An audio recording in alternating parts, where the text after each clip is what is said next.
Now then guys, how you doing? Thank you for joining me again. So I'm excited about this one. We're playing the Heartbreaker. So this tactic is set up from my heart save, my YouTube save that I've currently got going on at the minute. And we've tinkered with it. We started off playing that anchor man. That's a tactic that we've seen in the past. And we've changed it up a bit. So we're now playing with an attacker midfielder behind the strikers. We're basically playing a 4-3-1-2. Decent setup. It's worked an absolute treat for me. Yes, you know, in the SPL, you've only got two dominant teams in Rangers and Celtic. And I'm interested to see how this one gets on in the Premier League. Now, if this goes wrong, it'll be slightly embarrassing as this is the one I'm dominating with. But I suppose when you simulate and you're not in total control of the changes being made during the games, get my excuses in early. But yeah, let's give it a go. And hopefully, let's win some silverware. Right then guys, so here is the tactic, the 4-3-1-2 Heartbreaker. I don't ask too much from the players. We want to get creative and that is about it. It's an attacker mentality straight away, let's just say that. I want to score goals and with this tactic it's all about scoring one more goal than the other. Now in seasons gone by, I must say a little bit of a spoiler, we have struggled for clean sheets, we really have. So I'm not expecting to see too much in the clean sheet department. However, I am expecting to see plenty of goals. And that anchorman tactic worked an absolute treat, scoring goals when I thought it was going to be defensive. So yes, going through the team now, we've got Schmeichel in goal. Now he's got two individual instructions, which is pass it shorter and tackle harder. He's a sweeper keeper on attack. Justin has got three individual instructions, take more risks, shoot less often and tackle harder. He's playing as the inverted wing back on support and that's exactly the same for Castagna on the other side. I've got two ball playing defenders that are on defensive duties. They've got five individual instructions of pass it shorter, dribble less, shoot less often, stay wider and tackle harder. In the middle of the park we've got Tillemans playing as a deep line playmaker. He dribbles less, tackles harder and marks tighter. Out on the left hand side we've just got a winger, which is Harvey Barnes in this instance, and he's got close down more, tackle harder and mark tighter. And under has got the exact same instructions. For me, my instructions are quite symmetrical. Like I said, I haven't got too much going on yet. I want to close down more, I want to tackle harder and I want to pass shorter. That's naturally how we're going to play. Perez behind the strikers. My attacker midfielder hasn't got any instructions at all. He can just do what the hell he wants. I've got a deep line forward in Jamie Vardy, which is to dribble more, shoot less often, tackle harder and mark tighter. And then Iniacho has got exactly the same. However, he's playing the advanced forward on attack. Vardy on a support duty. So mentality wise, we're attacking and we're playing a tick-attacker style. In possession then, we're attacking with his standard. We don't pass into space, we play out from defence. Our passing directness is much shorter, we've got a much lower tempo and we never time waste. We work the ball into the box and we dribble less. For me, like I say, it's all about possession play. Now, we're not playing a total possession play or a controlled possession play like we did in previous tactics. If, in fairness, that was quite a shambolic tactic, the one that we played, the cut-winning tactic. So yes, we're just going to go this time simple, short and simple. So when possession has been lost, we counter press. We're always pressing. We don't counter though when we lose possession, we just hold shape and carry on. So when the goalkeeper's in possession, we distribute quickly, we distribute to the centre-backs and we take long kicks. And then out of possession, we're high defensively and attacking. So offside trap, we've got that in, defensive with his standard, and we like to prevent short goalkeeping distribution. That is it.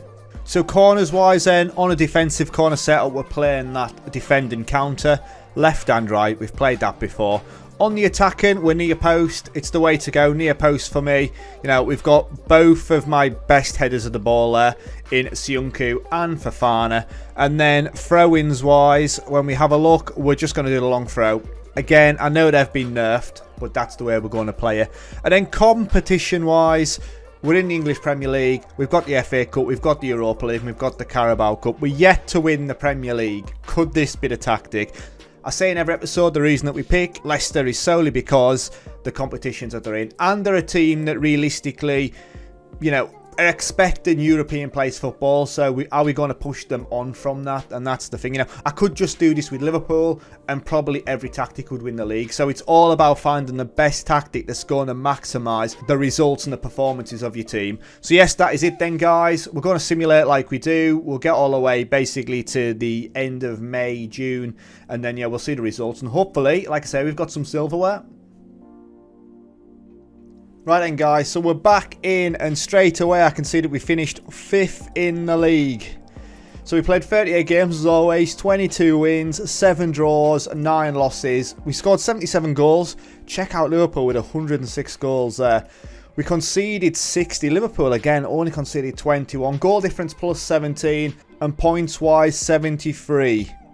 Oh, we were well clear. 16 points clear of Aston Villa in 6th. And 8 points behind Manchester United in 4th place. So we were just sat by the end of it with nothing to compete for. Schedule-wise then, you know, there's plenty of wins there, if I'm honest. A 4-0 victory against Sheffield United to start off with. Did we dominate that game? Early signs suggest that we did. 12 shots, 9 on target, 55% possession.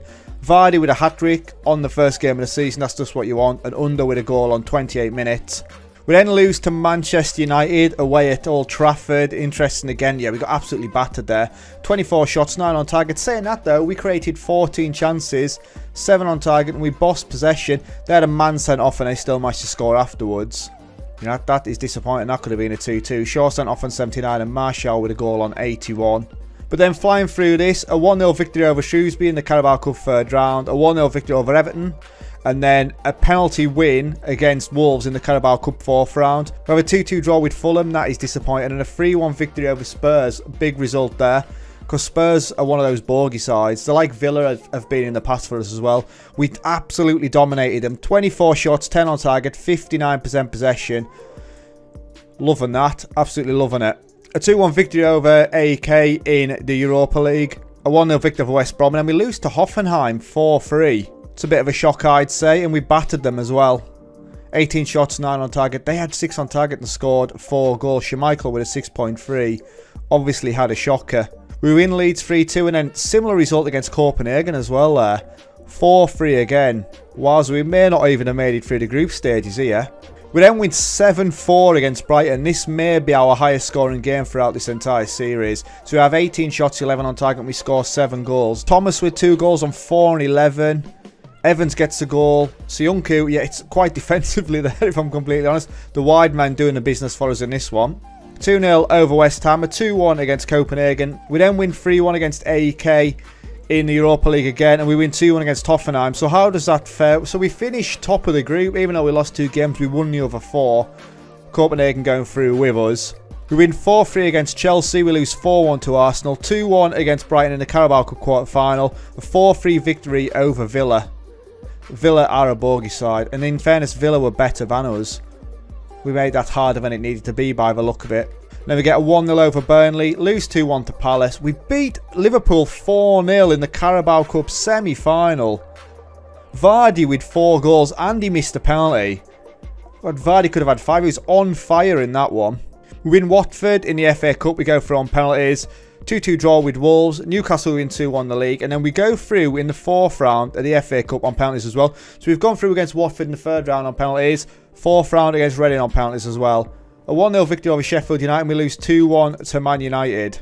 You know, form looks quite decent until we start getting to this back end of the season. February looks quite decent. You know, 2 losses there. We lose to Villarreal 2-1 in the first leg, but then we beat them 3-1 in the second. We lose 2-0 to Tottenham, but, you know, big results there. 2-1 against Leeds. And then we're getting into March. We lose 3-2 to Tottenham as we take Tottenham on in the Europa League. It's in the second knockout round and we win 2-1 and we go through on away goals. Harvey Barnes with the winner there. We then have a 3-0 victory over West Ham, a 1-1 draw with Manchester City, and we go out in the FA Cup quarter-final to Chelsea, so they beat us there. Did we get dominated? No, we actually bossed the game on that one, and Kovacic with the goal. Let's see them go through and we go crashing out. We then take on Ajax and we go through on away goals again. 4-4 in aggregate. Under with the goal on 71 minutes that sees us through. We are scraping our way through the Europa League, you know, it's quite lucky by the look of it. But then there's a tough run there as we lose 3-2 to Arsenal, draw 2-2 with Chelsea and a 2-0 victory over Manchester City in the Carabao Cup final. So we have a bit of silverware. We only managed 2 shots on target. Thomas with a goal on 12 and then Barnes with a goal on 72. Gets us the victory and a bit of silverware. We win 2-1 against Real Sociedad in the away leg and we draw 1-1. So we're into the final where we can see there, we beat Arsenal in the Carabao Cup final 1-0. We had 7 shots, 5 on target. Arsenal absolutely battered us. You know, we've won 2 cups and we've been dominating both of the finals. Do you mean? And we get through. That form in May is not great if I'm going to be honest. A 6-0 defeat to Liverpool in there as well. That is a heavy defeat. and we were well and truly ruined as well. Look at the team performance, Fuchs on a 5.8, Albrighton on a 5.9. But yeah, back end of the season, not great. I think, I think fitness is an issue, or squad depth in this team. We've seen it in other tactics as well. If we get into the latter stages of cup competitions, then we start to fall apart in the league, and that's definitely the case. So, a 2-2 draw to Wolves, a 2-2 draw with Crystal Palace towards the end of the season. Yeah, it's not ideal. So team stats wise then, we scored 77 goals, which was the 3rd best in the league. We conceded 60 goals, which was the 9th best. Yeah, there weren't too many clean sheets in there. We had 115 yellow cards, which is the worst, but the majority of my individual instructions were to tackle harder. We had 4 red cards. I think that's the most red cards we've had as well, which is the 3rd worst.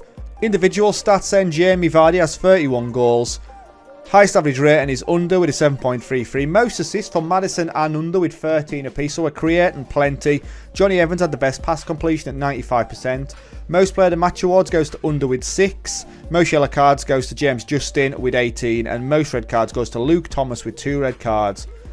Liability. But he's young and he'll make mistakes. And then competitions wise, just to wrap up, there you go. We finished 5th in the league. We win the Europa League. There we go. Champions. FA Cup, we go out in the quarterfinal to Chelsea. And we win the Carabao Cup as well. Absolute scenes. You love to see it. And when you're looking at league positions wise, we've more or less sat in 5th for the entire season. We jumped up to 4th a couple of times. We got as high as 3rd. Apart from the first game of the season where we won 4-0 when we were top of the league. And that was the first game of the season and we never seen top spot again. So there you go then, guys. It didn't work out as well as I would have hoped this one. To say this is the tactic I'm using in my main save, but still creates. I think when you look at it, like tactically wise, we've got nobody in that position. It's what you do with that attacker midfielder there. Does he become attacker midfielder? Does he do an Engash? A shadow striker? Shadow striker can create plenty. I'm already playing with a playmaker, a deep line playmaker in the centre midfield, so I wouldn't have another playmaker. And you could maybe drop that to a ball winner midfielder, and then in that position have an advanced playmaker. Completely up to you. That might be the position that unlocks this formation a little bit more. So there you go then, guys. Thank you very much for watching. This tactic will be down below to download should you want to try it out. And if there's any tactics you'd like me to try, then obviously leave it in the comments and I'll give it a go. So thank you very much. As always, it's been emotional, and I'll catch you in the next one. Ta-ra.